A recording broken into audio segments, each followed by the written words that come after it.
Hey there, how are you doing? My name is Angel, and I like all things that are mysterious. But I also love making new friends and sharing these stories and experiences with you. Have I told you today that I appreciate you and your time? Because I do. And if no one else has told you today, you are the best. Are you ready to get into today's story now? Let's get into it. This story is called The Fury of a Demon. This story comes from the book Murder and Mayhem in Rockford, Illinois by Kathi Kresol. I will put a disclaimer for this video due to the description of the graphic nature of the crime. If this type of stuff bothers you, do not watch this video. Now that we got that out the way, let's get into it. Mary McIntosh's maiden name was Mary Grieve, born in Scotland. She married Thomas Ling in 1850 in Roxburghshire, Scotland. I'm sure I said that wrong.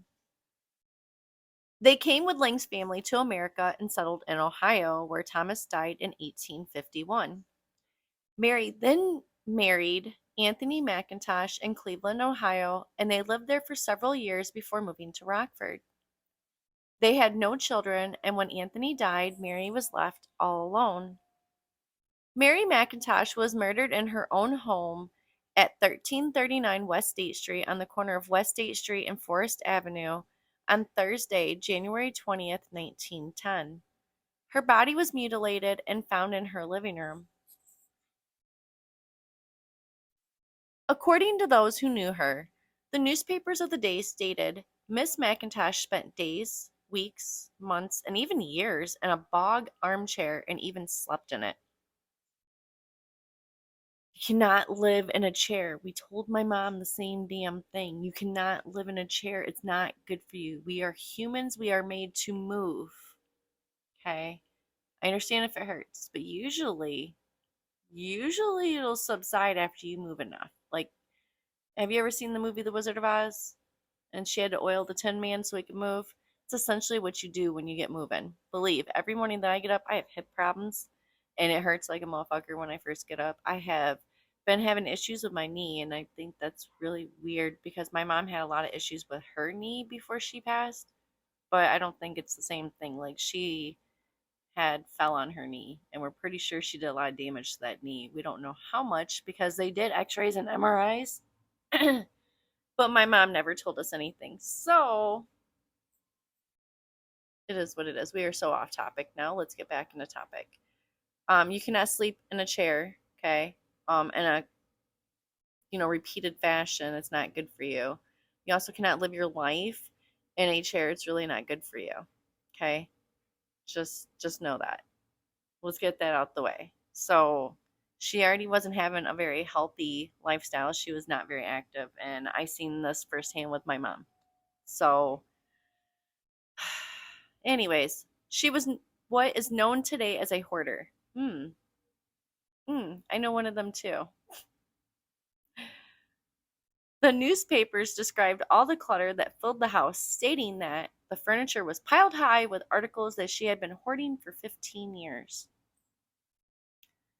Mary, honey, I'll come to your house. I'll clean it for you because that's not a way to live. I'll even come over and take you walking with me. Come on, let's go walk around the block.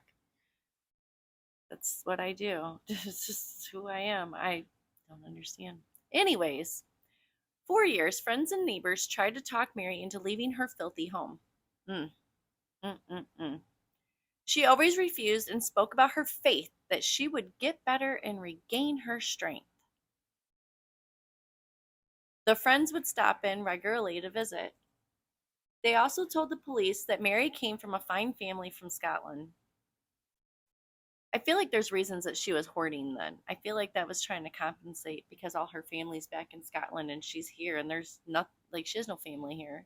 So maybe she was doing that to try to compensate, which happens. People do that. Anyways, back to the story. Mary's mind had become a little unbalanced after she ran into financial trouble in the 1890s. No one knew her exact age, but would put her at least 80 years old. I feel like somebody should have been with her a lot more than just periodically stopping in to see her. I mean, she's 80 years old. She don't have any family. Essentially, I'd be like, come on, Mary, let's go. You gonna come hang out with Angel today. And you're going to be so tired by the end of the day because I don't know how to sit my ass down. Anyways, Mary lived in Rockford for at least 50 years. This poor woman. Her husband, Anthony, built their house on West State Street. Anthony worked at the Emerson plant for years but was known for his carpentry skills. I don't know what the Emerson plant is. And honestly, I tried to Google this before and I wasn't able to find anything. And I know if I ask Alexa, she's not going to give me shit anyways. So I'm just not going to waste my time. I'm pretty sure there was a plant here. I'm not 100% sure what they made here. And I'm not even sure where it was once upon a time. Because it's probably been torn down long before I was born. That's Rockford's favorite thing to do. Tear down old historical buildings. It's their favorite. Instead of just, just fix up the old one. It's already there. Just fix it up. And it costs so much money to do that. Now we have to look at ugly shit that all looks the same. I like old historical shit. Okay? Stop tearing them down. If I had money, I'd start buying old historical buildings and fixing them up. And I don't know what I would turn them into, but they would be there. And that would be my thing. And honestly, I'd probably have my dad do it because my dad is bored and needs something to do. And I'd be like, hey, Dad, here you go. Like I said, that's what I do. He built a little one-story cottage, but then added the two-story wing. Well, why did he add the two-story wing? Anyways, he passed away 25 years after. Hold on. He passed away 25 years before Mary's murder. Let me get this right. I can't even read. Oh, it drives me insane. By all accounts,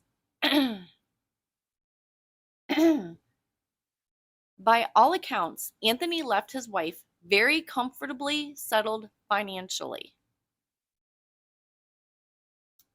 But, there's always more to the story. Then in 1890, Mary invested with a real estate man in whom she had complete faith. It's her first mistake. Unfortunately, her faith in him was a mistake. And though she was not left duped by the wrong investment, she lost quite a lot of money. That's probably the second thing that led her into that hoarding shit. This appeared, to change Mary, and her family noticed she became bitter. Yeah, as one would. Uncharacteristically, she started to quarrel with her neighbors and their children. So she essentially became the Karen on the block with the cane and was probably shaking it at people. Get off my lawn. Who knows? Maybe she threw shoes. I don't know.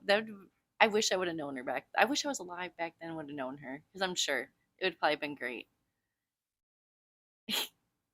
Mary's milkman, Henry Branthauer, discovered her body on his daily visit at around 11 a.m. on a cold January day in 1910.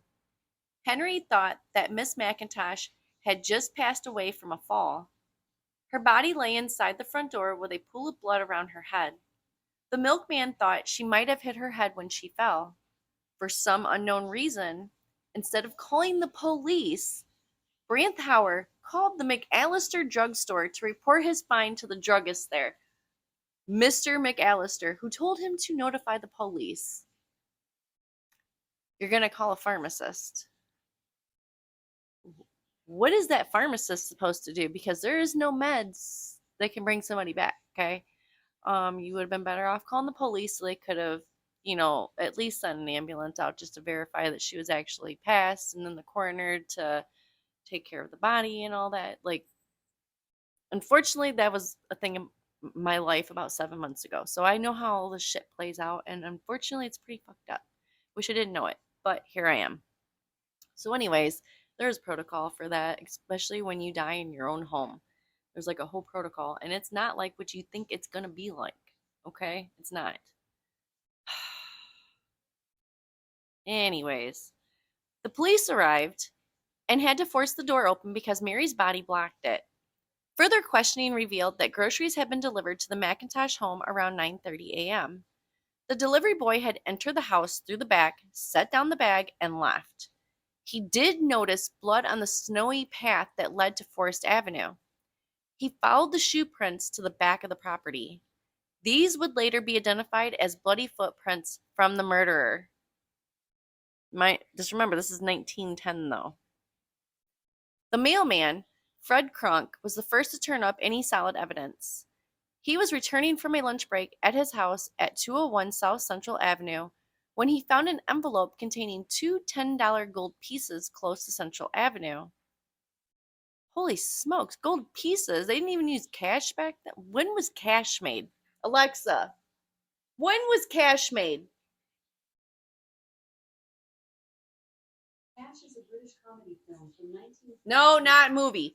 Alexa, when was U.S. currency made? Here is an answer from an Alexa Answers contributor that I translated. July 6, 1785. Did that answer your question? No, it did not. See, Alexa's useless, but the bitch be listening to all my conversations too. I shouldn't have moved her down here because all the shit I be talking down here. Probably gonna start having people watch me. It's fine. Watch.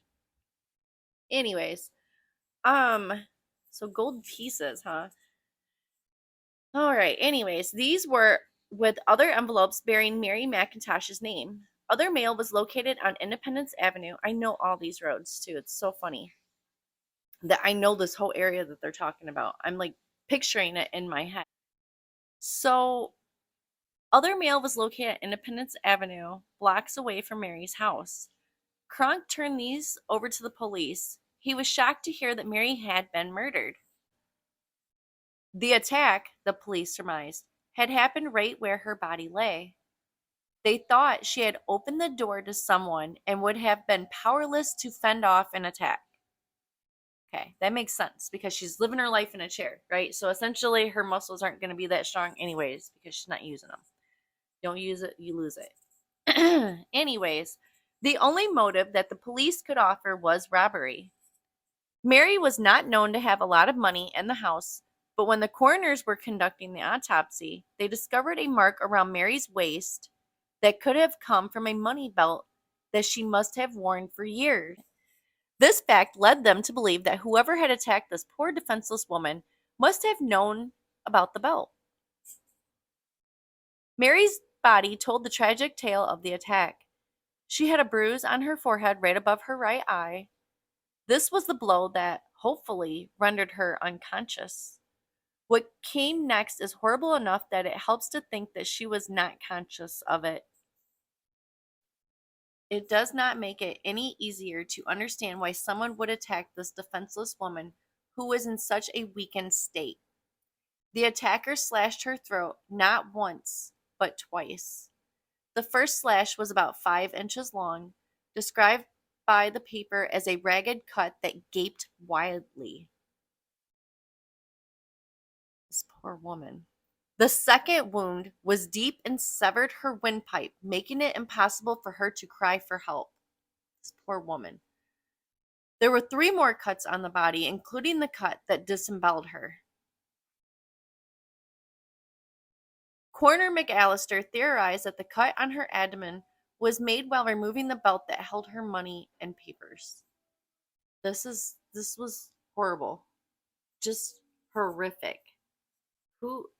Honestly, none of that was even needed. Like, honestly, this woman was frail. You probably could have just snatched it from her. Why did you have to do all that to that poor woman? She was frail. Anyways. He's probably a coward. That's why. And I'm going to assume it was a guy because this is back in 1910. Her husband's not there. So some guy probably seen her, probably knew about the money and shit, or what had heard about the money or whatever. That's what I'm surmising from this. So by the police are surmising their story, I'm surmising that this is an attack that probably should not have happened at all. None of that should have even happened. Like, I guarantee she, whoever did this, okay? Because I guarantee this person was demented in some way that you had to do all this extra stuff. Like, why? And I guarantee they were covered in blood. So somebody's seen this person, okay? This person that was covered in blood because you cut the throat and you're just going to gush blood everywhere. And that's, oh God. And this poor woman had paper tissue skin, because she's like 80 something years old. It wouldn't have took a lot.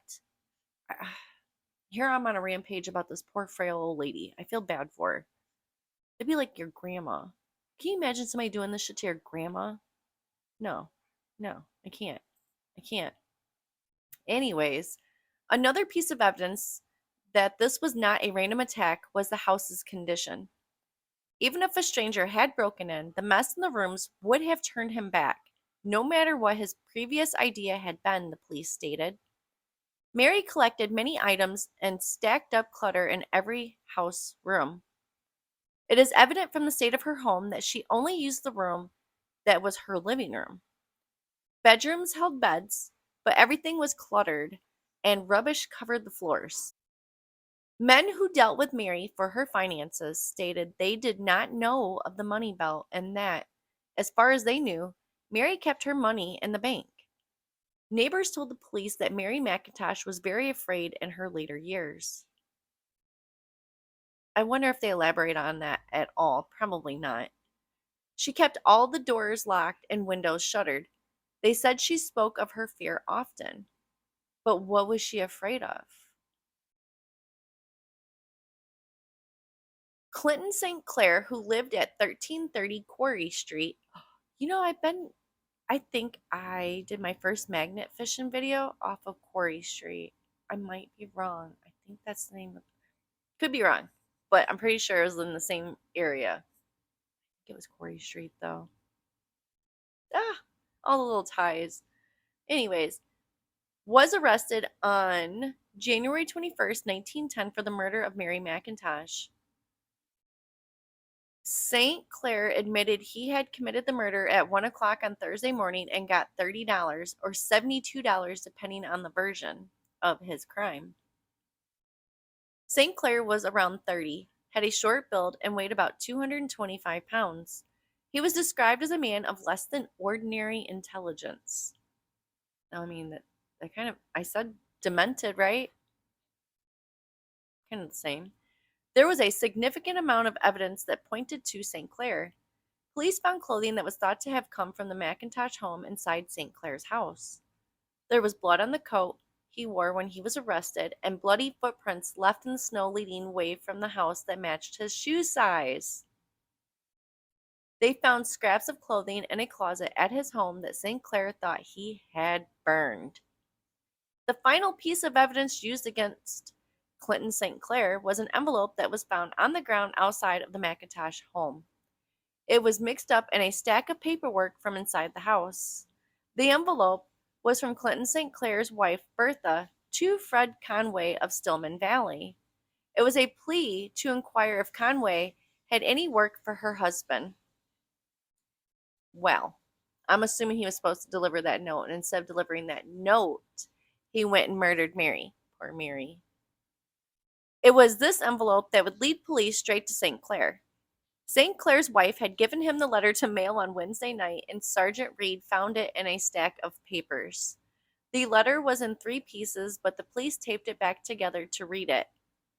The police took the letter to Fred Conway to find out the identity of Bertha and Clint mentioned in the letter. Everyone was in bed when the officers arrived at the St. Clair house. The police woke them up and took Bertha and Clinton to headquarters to be questioned. Other officers searched the house while the St. Clairs were being interviewed. During this search, the garments from the McIntosh house were found. All of the garments were covered in blood, including a white underskirt.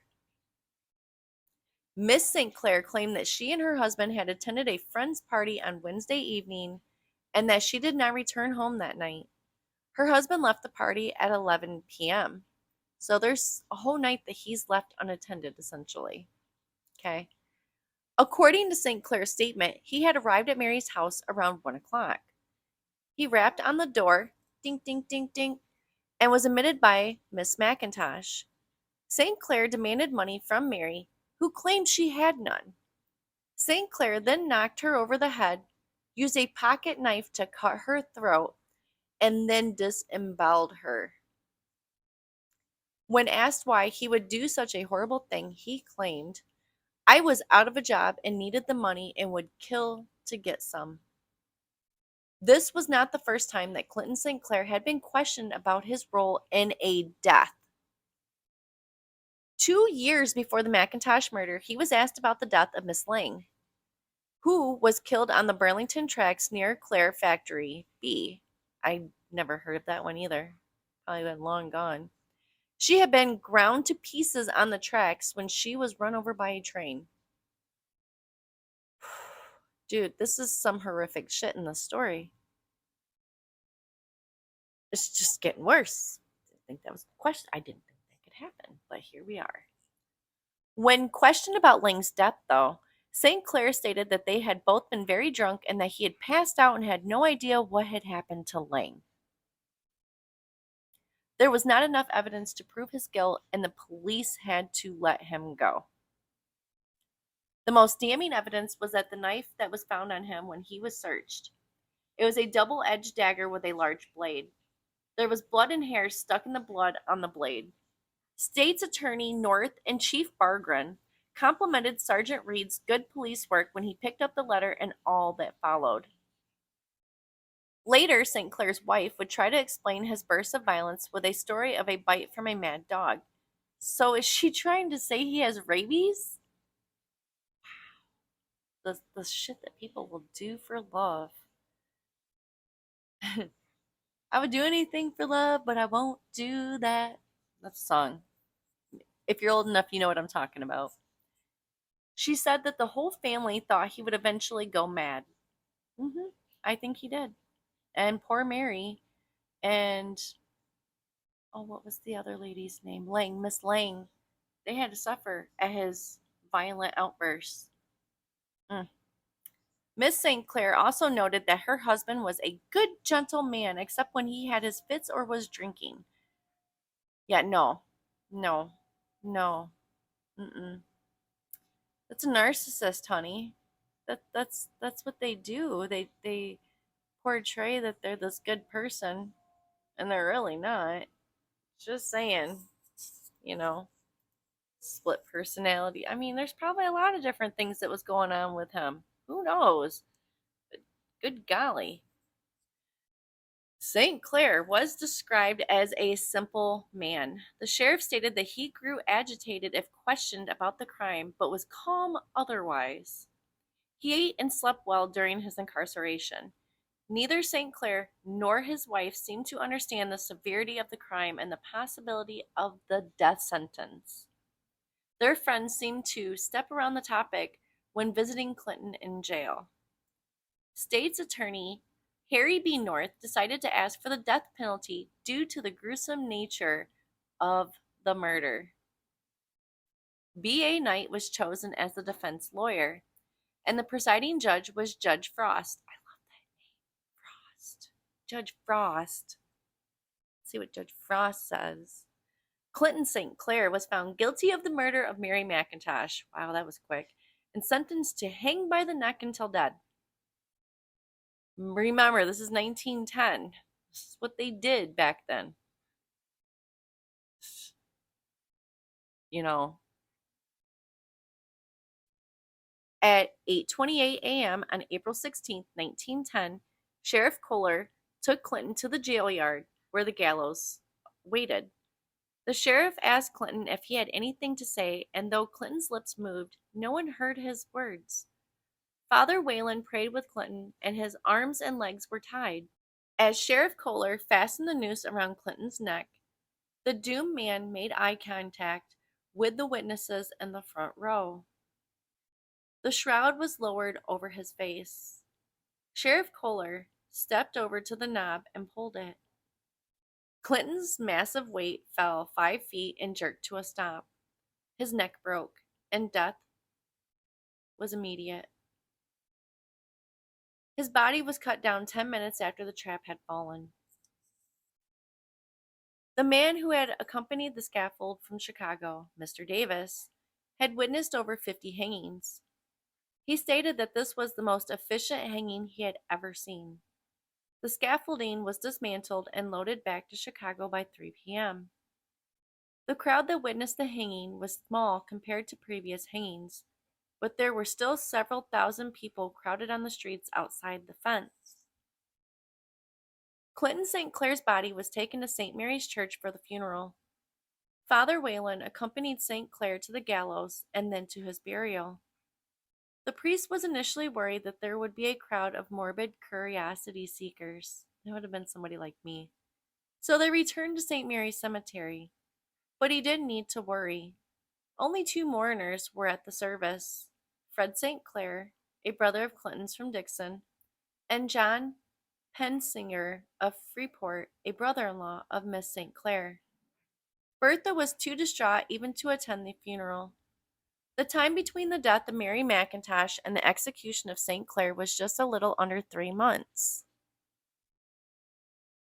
When officials gathered and liquidated Mary's assets, they found she was in a perfect financial state. All of her fear and bitterness about people cheating her of her rightful money was in vain. Mary McIntosh shared with friends that she was very frightened to be alone. She kept the shutters closed on the house and installed locks and chains on all the doors. Sadly, none of these precautions did her any good. This story should end here, with both victims and killers in their graves and justice served. There is, however, another article dated May 14, 1910. Clinton was a model prisoner during his incarceration, but he did suffer some stress. Men serving time at the Winnebago County Jail would tell of Clinton's pacing back and forth in his cell. He would talk to himself, sometimes breaking out in laughter or tears. The police were probably satisfied with the process and were undoubtedly glad they had finished the horrible case. Before long, police started to hear stories from the prisoners in the jail. Suddenly, no one wanted to be alone in their cells. They reported hearing footsteps as though someone were pacing in their cell. A man's voice was heard, sometimes mumbling or laughing. Newspapers stated that the number of men in the jail was dwindling. While the police reported that St. Clair's execution was the reason the crime was declining, the men in jail told a different story. They said it was because word had gotten out that the men incarcerated were afraid to be there. These prisoners had spread the story that Clifton St. Clair was still there in his cell, tortured by the crime he had committed, reliving his last few days on this earth. And that is the end of that story. So my thoughts are on this story, right? I know where everything took place. It's not like I'm talking about something that I don't know the location. I do know the locations. It's just a little, it hits close to home because this one is close to home. This one's close to home. This one happened in the same city I live in.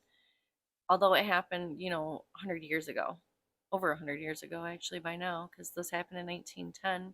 We're in 2024, so it happened over 100 years ago. But the thing is this shit's still going on, though.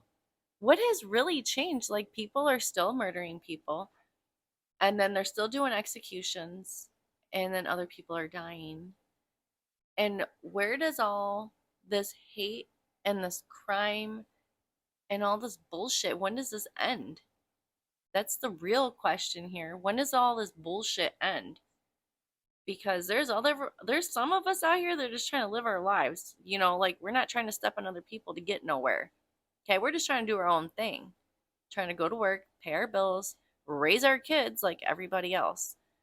But I don't know. I just don't understand. On that note, what did you think about this story? Please leave your thoughts down in the comments section. And if you liked this video, give me a thumbs up. And if you would like to see more videos like this, go ahead and subscribe. I'm always looking for new friends. I can't wait to meet you. Anyways, I hope you have a great day, and I will see you and your amazing self in the next video. Bye.